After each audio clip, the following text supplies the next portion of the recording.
sehingga tercapai capaian pembelajaran. Nanti Bapak Ibu bisa melihat di alamat yang saya sebutkan tadi. Kemudian mungkin sebelum kita mengembangkan mata kuliah yang dijalankan secara daring ini tadi, kita harus membuat sebuah tabel atau metrik objek pembelajaran.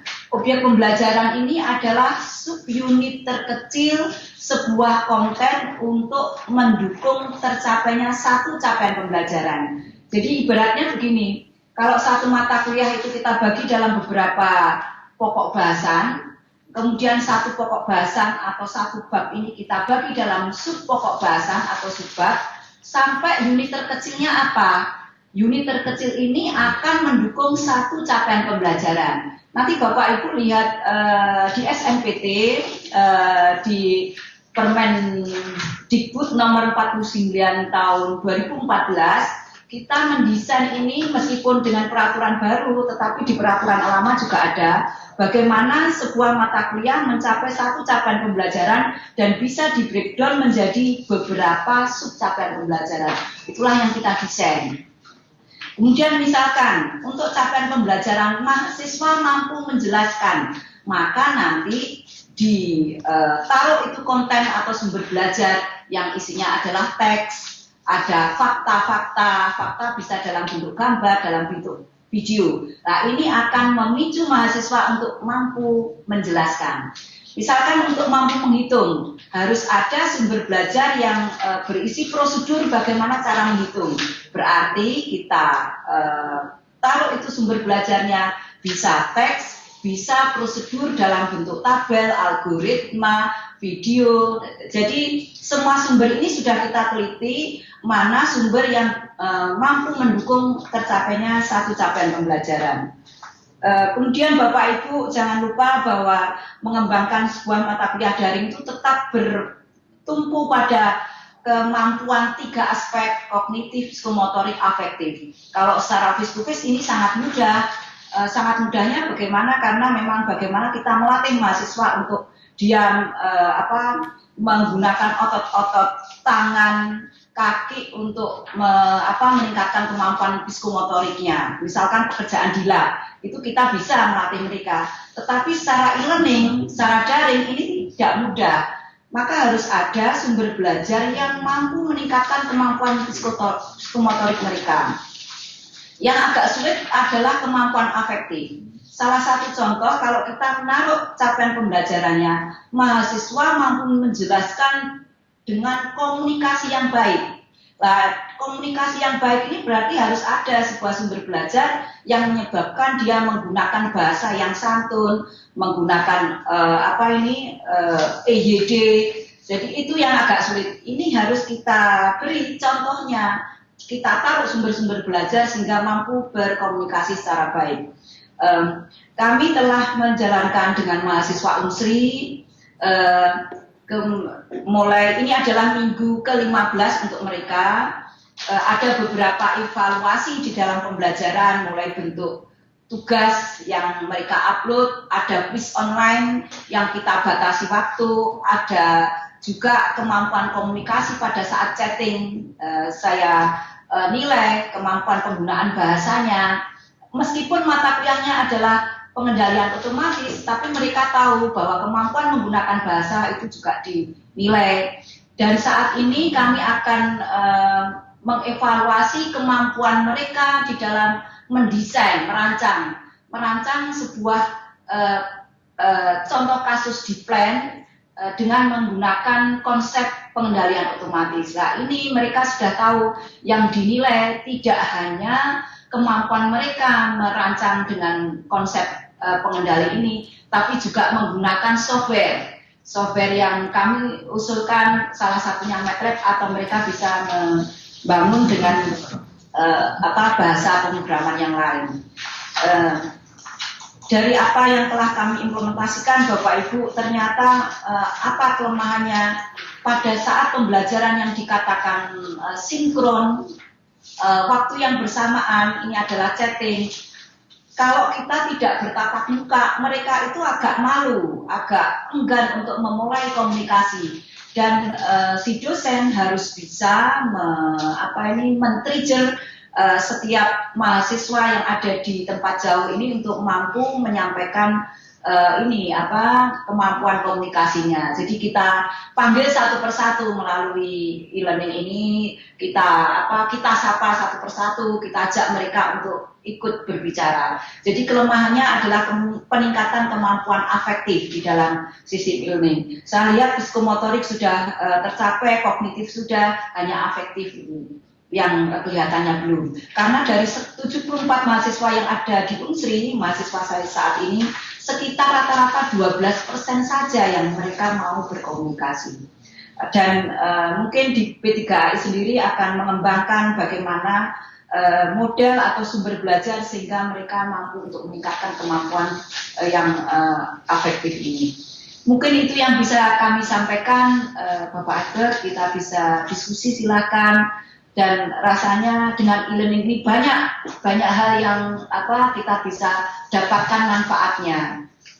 Tidak saja di satu sisi memikirkan atau meningkatkan kemampuan mahasiswa yang ada di Indonesia, tapi di luar itu banyak sekali. Jadi mungkin Bapak Ibu yang ada di Injen silakan untuk memulainya menggunakan e-learning yang awalnya kita pakai di kelas kita, kemudian kita kembangkan lagi untuk prodi yang lain, dan kemudian skala berikutnya untuk nasional. Mungkin demikian Bapak Albert. Oke, terima kasih Ibu. Aulia, ya. Kami juga di sini sambil menampilkan presentasi yang dikirim dari Ibu Aulia mengenai sharing. Sementara saya informasikan di sini karena kami habis gerbang kami baru dibuka, ini di sini baru ada 3 orang, itu Ibu Endang dari Pertambangan, Ibu Monita dari Teknik Planologi, Perencanaan Wilayah Kota, dan Pak Wika dari Teknik Sipil gitu. Dan memang kami lihat di sini Musamus itu sudah ikut dalam sistem sharing ETS ini ya, terutama di jurusan sipilnya gitu. Ya, banyak itu. Ada 2 mata kuliah dari teknik sipil yang kita tawarkan secara nasional. Ada struktur beton dan ilmu ukur tanah. 2 mata kuliah itu, Bapak, yang kita tawarkan untuk mata kuliah sipil. Oke. Ini kalau boleh kami tahu gitu, ini sebelum acara ini memang beberapa dosen kami itu sudah berdiskusi gitu, terutama nanti masalah partisipasi mahasiswa itu sampai sejauh mana dinilai oleh dosen kami atau dosen dari ITS gitu, atau dosen ITS dan dosen kami punya persetujuan sementara dulu gimana, baru mahasiswa kami boleh ikut, atau gimana prosedurnya ya? Ya Bapak, mungkin saya lupa menyampaikan di awal sebelum partisipan ini masuk di mata kuliah yang misalkan dikelola ITS, itu ada proses administrasi, Bapak Ibu. Nanti ini bisa melalui dikti, Pak Royan mungkin bisa menyampaikan. Yang sekarang ini kami jalankan adalah komunikasi antar 2 perguruan tinggi. Jadi perguruan tinggi penyelenggara dalam hal ini ITS dan pengguna Musamus, kemudian ada Unsri, ada komunikasi awal, Pak. Kemudian apakah ikut full selama 16 minggu dan SKS-nya sama. Bisa saja Bapak hanya menggunakan separuh dari itu. Tetapi nanti kalau sudah ini sudah ada persetujuan dari dikti, sudah full Pak, tidak boleh separuh-separuh. Tidak sebagian mengambil di ITS, sebagian Bapak Ibu jalankan sendiri. Seperti yang kami lakukan karena mahasiswa Unsri itu mulainya di semester 3. Jadi ada 2 semester yang kami tidak mengevaluasi. Sehingga sekitar 10% itu evaluasi dari Unsri dan 90% dari ITS. Kemudian nanti hasil evaluasi ini akan dikirim secara resmi oleh pihak ITS. Begitu Pak. Oh gitu ya. Jadi sebelum implementasi memang harus ada komunikasi awal. Mahasiswa yang di PT Pengguna didaftarkan di ITS. Kemarin kita masih menggunakan begini, tidak bisa mereka masuk secara otomatis sendiri begitu sebagai student melalui dekannya, dekan Fakultas Teknik mengirimkan data, ada 74 mahasiswa mengikuti mata kuliah ini gitu, itu antar perguruan tinggi. Kemudian ITS memasukkan sebagai student untuk mata kuliah yang dikelola ITS, begitu Pak. Oh gitu. Iya. Waktu kuliahnya itu berarti harus mengikuti waktu kuliah dari ITS gitu ya, di e-learning ini? Tidak Pak, tidak mengikuti. Saya yang mengikuti UNSRI. Jadi desain mata kuliah e-learning itu kita bisa start minggu pertama itu sesuai dengan pembelajaran di PT Pengguna. Oh, gitu. Ini Pengguna. Iya, kita bisa desain ini. Nanti misalkan upload tugas satunya di minggu berapa itu disesuaikan minggunya perguruan tinggi Pengguna, bukan perguruan tinggi penyelenggara. Oh iya. Iya. Oke, mungkin di sini teman-teman ada yang mau menanyakan gitu? Ini ada tambahan lagi 2 orang dari fisika, Ibu Oktalia dan Pak Sony, fisika MIPA. Ya, kami dari teknik fisika, Pak. Oh, gitu. Dari teknik fisika, kalau yang mata kuliah dari fisika murni belum ada. Masih dijalankan di ITS saja, belum dijalankan secara nasional. Oh iya. Ya. Dari nasional mungkin ada offering dari fisika. Oh ya, dari begini Pak, yang ikut di dalam PDITT pembelajaran daring Indonesia terbuka terpadu itu ada 5 perguruan tinggi negeri, ITS, UI, ITB, UGM, ada BINUS dan Aptikom. Yang dari UI menawarkan mata kuliah matematika fisika. Mungkin yang dari fisika bisa menggunakan ini di mata kuliah yang ada di UI.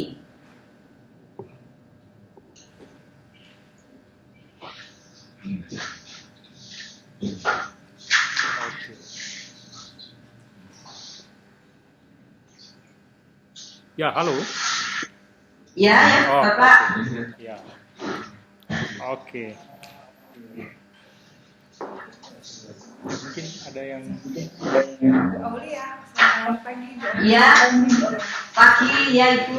Saya Ibu Monita, Ibu. Saya mau bertanya, kalau misalnya gini Bu, kami bisa, berarti artinya begini, kami bisa memilih mata kuliah, tapi provider e-learningnya itu bisa dari beragam universitas. Misalnya yang di UI saya mau ambil misalnya pemetaan, terus yang di ITS misalnya saya mau ngambil transportasi algoritma, misalnya begitu. Jadi kami boleh istilahnya nggak satu source, tapi boleh dari provider berbeda universitas, begitu ya? Ya, silakan Ibu.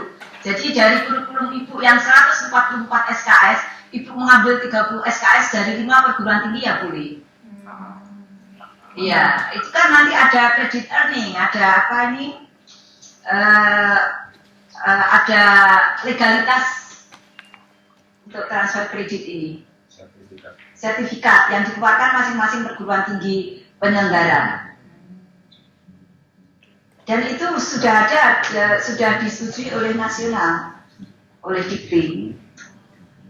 Kalau mau tanya Bu, misalnya ada resource yang bisa diakses oleh mahasiswa kami, apakah itu misalnya memang ada modul dan pembelajaran, terus ada beberapa yang tadi Ibu bilang, ada yang mungkin dalam bentuk Excel atau bentuk e-readernya gitu. Jadi maksudnya sumbernya itu memang tinggal bisa mereka akses walaupun offline gitu, bisa Bu ya, bisa diambil atau harus online Ibu. Pada saat mengambil sumber belajarnya harus online. Jadi kegiatan pembelajarannya mengambil sumber yang ada di bisa diambil gitu. Oh ya, setelah diambil mereka belajar mandiri.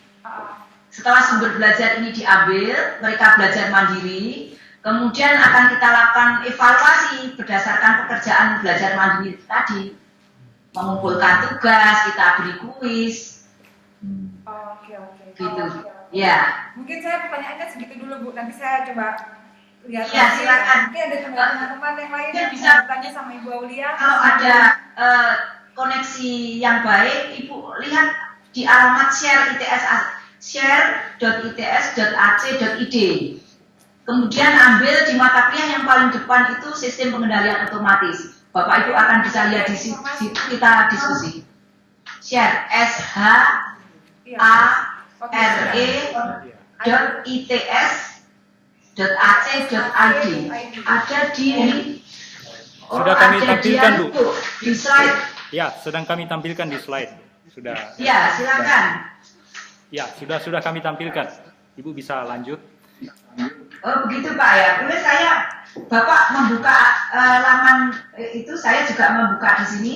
Ya. Sudah dibuka Pak? Ya, sudah. Yang Sudah. ya, halaman 6 itu yang presentasi Ibu. Oh, enggak, maksud saya Bapak sudah melihat share ITS-nya? Belum. Belum. Buka share ITS, Tuh, tapi ya, addressnya ya. iya Bu. Pak, Alamatnya bisa. Karena akan lebih jelas kalau Bapak Ibu membuka di laman share ITS ACD. Jadi ini prasyarat apa saja yang harus ada bagi sebuah mata kuliah yang dijalankan secara e-learning.